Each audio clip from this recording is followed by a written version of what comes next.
ta carte blanche, tu as décidé de nous parler d'un projet personnel pour ta commune. Est-ce que tu peux nous en dire plus? Pour ma commune, pour moi, pour le pays, pour l'histoire, j'ai un vieux rêve. Parce que je suis très attaché à l'histoire, je suis très attaché aux objets, parce que je me dis que, je ne sais pas, hein, peut-être que la Terre va tellement trembler dans quelques années que beaucoup de choses qui existent aujourd'hui vont disparaître. Et donc j'aimerais bien qu'il y ait un lieu de mémoire. Et on a parlé de ça aussi pour les essais nucléaires, c'est-à-dire qu'on a un lieu de mémoire. À titre personnel, j'aimerais bien qu'à Papara soit construit un musée. Un musée pour l'histoire qui va raconter l'évolution de la commune de Papara.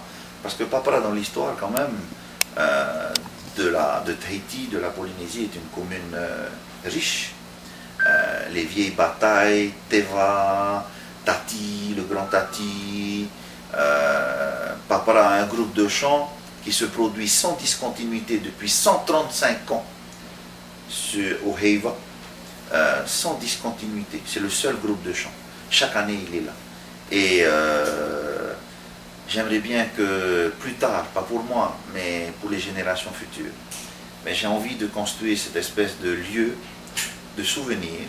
Parce qu'il y a des gens qui sont venus me voir de Papara qui me disent j'ai des photos, j'ai des trophées, des coupes, on a des vieux ouvrages qu'on a envie de mettre à la disposition.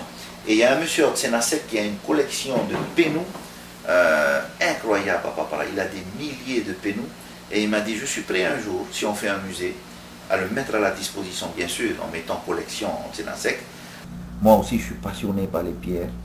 Et donc, il n'y a pas si longtemps, je discutais avec une très très grosse entreprise du pays qui a un projet dans la commune de Papara. Et tout de suite, je leur ai dit, ok, je suis prêt à vous accompagner si vous mettiez un peu d'argent dans le mécénat, parce que c'est quelque chose qui ne se fait pas ici, pour construire, pour participer financièrement à la construction de cet ouvrage. Papara est la commune où sont arrivés les premiers Chinois, la plantation de canne à sucre. Et il y a encore sur place des objets qui témoignent de ce moment-là, avec des roues, de la presse à canne à sucre, c'est énorme, c'est monstrueux. Ils sont encore là. Et donc, historiquement, Papara a des choses à faire connaître. Et pour la petite histoire encore, pour la petite anecdote, avant que je parte à Paris la semaine dernière, j'ai reçu un monsieur avec qui j'ai discuté de l'opportunité d'écrire un livre sur la commune de Papara. Et je demanderai au conseil municipal de l'aider, mais un livre qui va raconter l'histoire. Mais je ne lui ai dit pas un petit ouvrage illustré, mais vraiment un vrai livre d'histoire sur la commune de Papara.